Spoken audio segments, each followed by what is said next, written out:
dumating ang time na halos lahat ng barangay leaders namin ayaw ibigay ang balota, hindi matanggap yung naging result ng botohan.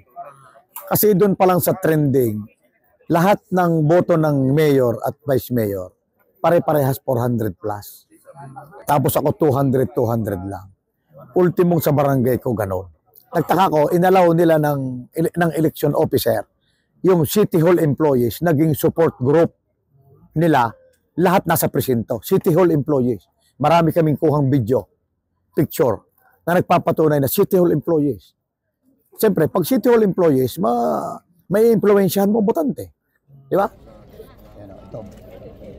Vice Mayor's Office. May video yan.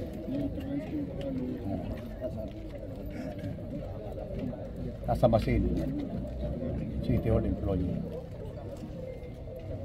Yun ang Masin. Ito, City Hall employee technician. Siya nagre-repair.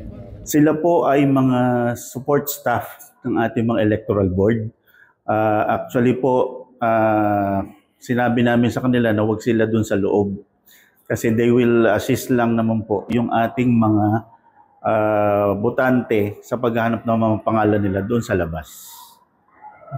So may nakita nga po silang mga nandun sa loob, pero agad po namin silang pinalabas kasi yun po ay para nga po maiwasan ang any impropriety na ina-allege nila.